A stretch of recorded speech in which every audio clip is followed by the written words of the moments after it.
আজকে আমাদের গৌরবের দিন। যে বিপ্লবের মাধ্যমে বাংলাদেশ আজকে নতুন বিজয় দিবস সৃষ্টি করল, সেটাকে সামনে রেখে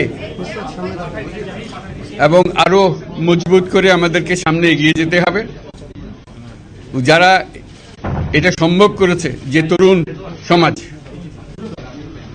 তাদের প্রতি আমি আবার সমস্ত প্রশংসা এবং কৃতজ্ঞতা জানাচ্ছি তাদেরকে। তারা আমার পাশে আছে। এরা এই দেশকে রক্ষা করেছে, এ দেশকে নতুনভাবে পুনর্জন্ম দিয়েছে এবং এই পুনর্জন্মে যে বাংলাদেশ পেলাম, সে বাংলাদেশ যেন অত্যন্ত দ্রুত গতিতে এগিয়ে চলতে পারে, সেটাই হলো আমাদের শপথ। সেটা আমরা রক্ষা করতে চাই, এগিয়ে যেতে চাই। আজকে আবু সাঈদের কথা মনে পড়ছে আমাদের, যে আবু সাঈদের ছবি বাংলাদেশের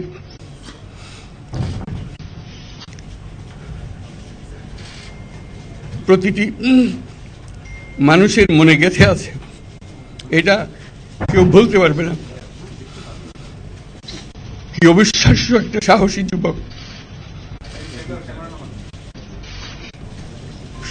বন্দুকের সামনে দাঁড়িয়ে আছে এবং তারপরের থেকে কোন যুবক, কোন যুবতী আর হার মানে নাই, সামনে গিয়ে আছে এবং বলছি যত গুলি মারো, মারতে পারো। শপথ আমাদের প্রতিজ্ঞা যে আমাদেরকে এটা করতে হবে, ঘরে ঘরে পৌঁছাতে হবে। মানুষ যেন জানে যে বাংলাদেশ স্বাধীন হওয়ার অর্থ হলো তার নিজের পরিবর্তন, ব্যক্তির পরিবর্তন, সুযোগের পরিবর্তন, তার ছেলে মেয়ের ভবিষ্যতের পরিবর্তন।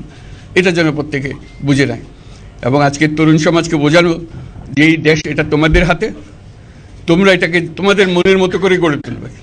তোমরা যেগুলো স্বাধীন করতে পেরেছো, তোমরা এটাকে তোমাদের মনের মতো করে গড়তেও পারবে এবং তোমাদের দেখে সারা দুনিয়া শিখবে কিভাবে একটা দেশ, একটা তরুণ সমাজ গ্রহণ করতে পারে এবং তাকে পাল্টে ফেলতে পারে।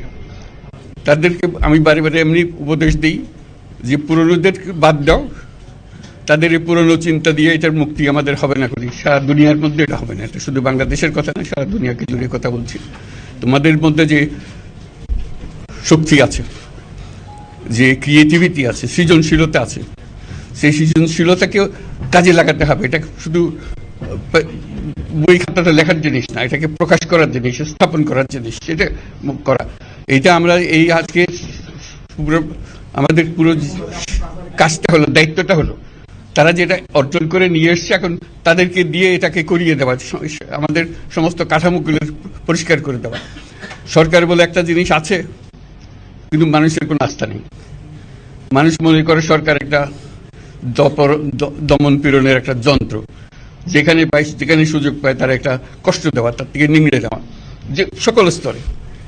এটা হলো তার থেকে কেমন ভাবে সামাল দিতে হবে তাকে, একটা ভয়ের একটা জিনিস, তাকে সামাল দিয়ে চলা। এটা হলো সরকার। এটা সরকার হতে পারে না। সরকারকে দেখে মানুষের বুক ফুলে উঠবে যে আমাকে সাহায্য করবে, আমাকে রক্ষা করবে, আমার সরকার আমার জন্য দাঁড়াবে। সরকার তার জন্য দাঁড়ায় না কোনো সময়। যে সরকার হবে, সেই সরকার মানুষকে রক্ষা করবে, মানুষের আস্থাভাজন হবে। কেউ জোর করে তাকে বলার আর ভালো আছে, এটা না। সে নিজে নিজে বিশ্বাস করবে, সরকারি লোক দেখলে বলছে আমার লোক, আমাকে রক্ষা করার লোক। সেই আস্থাটা আমাদেরকে ফিরিয়ে আনতে হবে মানুষের মনে। তাহলে মানুষও যোগ দেবে এটাতে। মানুষ এখন পিছিয়ে থাকে যে কিসের মধ্যে আমাদেরকে ঢুকিয়ে দিচ্ছে। আমরা যেন জানতে পারি যে এইটা আমরা সবাই মিলে আমরা অগ্রসর হতে পারি। একটা বড়, সারা বাংলাদেশ একটা বড় পরিবার। এই পরিবার আমরা একসঙ্গে চলতে চাই এবং আমাদের মধ্যে দ্বিধা দ্বন্দ্ব যা কিছু থেকে সরিয়ে ফেলতে চাই। যারা বিপথে গেছে তাদেরকে পথে আনতে চাই, যাতে করে একসঙ্গে আমরা কাজ করতে পারি। এর মধ্যে আমরা শুনলাম, আসার পথে শুনে আসছি যে এখানে আইন শৃঙ্খলার ব্যাঘাত হচ্ছে, মানুষকে আক্রমণ করছে, ঘরবাড়ি জ্বালিয়ে দিচ্ছে, সম্পদ জ্বালিয়ে নষ্ট করছে, চুরি করছে, দিয়ে যাচ্ছে, অফিস আদালতে আক্রমণ করছে, সংখ্যালঘুদের উপর আক্রমণ করছে, হিন্দু, বৌদ্ধ, খ্রিস্টান, আহমদিয়া সবার উপর আক্রমণ করছে। এগুলো হলো ষড়যন্ত্রের অংশ। এগুলো আমাদের বিষয় না। আমাদের কাজ হলো এটাকে রক্ষা করা, সবাইকে রক্ষা করা। এটাকে প্রতিটি মানুষকে, প্রতিটি মানুষ আমাদের ভাই, আমাদের বোন, তাদেরকে রক্ষা করা এবং আমাদের একটা শৃঙ্খলা ফিরিয়ে আসা। বিশৃঙ্খলা, সহিংসতা, এগুলো হলো অগ্রগতির বড় শত্রু।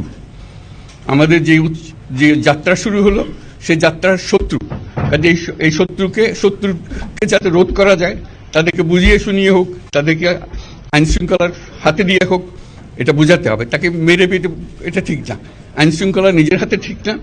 তাকে আমাদের আইন শৃঙ্খলা বাহিনী এমন হতে হবে, তাদের হাতে সুপর্দ করলে আমরা নিশ্চিন্ত থাকবে তার একটা বিহিত হবে। এমনগুলো আমরা হাতে দিয়ে দিলাম, 2 টাকা দিয়ে আবার ছেড়ে দিল, এটা যেন আবার না হয়। তা আমাদের সেই আস্থাটা আমাদেরকে আনতে হবে। কাজে আইন শৃঙ্খলাটা এখন আমাদের প্রথম কাজ। এই আইন শৃঙ্খলা ঠিক না হওয়া পর্যন্ত এটা আমরা অগ্রসর করার জন্য পদক্ষেপ নিতে পারবো না। আপনারা আমার উপরে আস্থা রেখে আমাকে জানিয়েছেন, ছাত্ররা আমাকে আহ্বান দিয়েছে, সেটাতে আমি সাড়া দিয়েছি। দেশবাসীর কাছে আমার আবেদন, আপনারা যদি আমার উপরে বিশ্বাস রাখেন, আমার উপরে ভরসা রাখেন, তাহলে নিশ্চিত করেন যে দেশে কোনো জায়গায় কারো উপরে হামলা হবে না। এটা আমাদের প্রথম দায়িত্ব। এটা যদি আমি করতে না পারি, এটা আমার কথা যদি না শুনেন আপনারা, তাহলে আমার প্রয়োজন এখানে নাই। আমাকে বিদায় দেন, আমি আমার কাজে থাকি, সেখানে আমি ব্যস্ত থাকি। যদি আমাকে প্রয়োজন মনে করেন, তাহলে আমাকে প্রয়োজন মনে করলে আমাদেরকে দেখাতে হবে যে আমার কথা আপনারা শোনেন। আমার কথা না শুনলে আমার কোনো প্রয়োজন নাই। আমার প্রথম কথা হলো, আপনারা বিশৃঙ্খলা থেকে দেশকে রক্ষা করেন, আপনারা সহিংসতা থেকে দেশকে রক্ষা করেন, যাতে আমরা যা আমাদের ছাত্ররা আমাদেরকে পথ দেখায়, সেই পথে আমরা এগিয়ে যেতে পারি। এটা একটা খুব সুন্দর দেশ হতে পারে, বাংলাদেশ একটা খুব সুন্দর দেশের সম্ভাবনাময় দেশ। কাজে এই সম্ভাবনাগুলোকে আমরা নষ্ট করে দিয়েছি। এখন আবার সেই বীজতলা আবার তৈরি করতে হবে, আবার আমাদেরকে জেগে উঠতে হবে। তারাই এই বীজতলা তৈরি করবে, তাদের হাত দিয়েই হবে, এবং তাদের দিকে আমরা তাকাবো, এবং আমরা তাদের নির্দেশ মতে আমরা অগ্রসর হব। এখানে সরকারি কর্মকর্তা কর্মচারী যারা আছেন, সেনাবাহিনী, বিমান বাহিনী, নৌবাহিনী প্রধানরা যারা আছেন, তাদের প্রতি অনুরোধ, আমরা একটা পরিবার, এইটার মধ্যে যেন আমাদের গোলযোগ না হয়, আমরা একযোগে একসাথে চলতে পারি, এবং আমরা তড়িৎ গতিতে একটা সুন্দর বাংলাদেশ গড়ার পথে এগিয়ে যেতে পারি। সেটাই আমার কামনা। আপনাদের সবার কাছে আবেদন, আমাদেরকে সেই সুযোগ দেন, আমরা সেই পথে আমরা যেন অগ্রসর হয়ে নিজে প্রশান্তি পাই। পৃথিবীর সবাই আগ্রহ করে তাকিয়ে আছে আমাদের দিকে। এখানে যখন ছাত্ররা রাস্তায় নেমেছে, পৃথিবীর সব জায়গা থেকে অভিনন্দন এসছে, যে তারা অবাক হয়ে গেছে। আমাদের তো গা শিউরে উঠেছে, প্রতিদিন যা হয়েছে অবিশ্বাস্য কাণ্ড। তাদেরও এটা স্পর্শ করেছে, তাদের তরুণরাও জেগে উঠছে আমাদের ছেলে মেয়েদের এই অভিজ্ঞতা থেকে, তাদের এই সংবাদ থেকে তারাও চোখ জেগে উঠেছে আমরা কি করতে পারি। কাজে আমাদের কাজ হবে এগুলো সম্পূর্ণ করা। আমরা আজকের থেকে শুরু করলাম, যেটা আশা করি আমরা দ্রুত গতিতে এগিয়ে যেতে পারবো। সবাইকে ধন্যবাদ।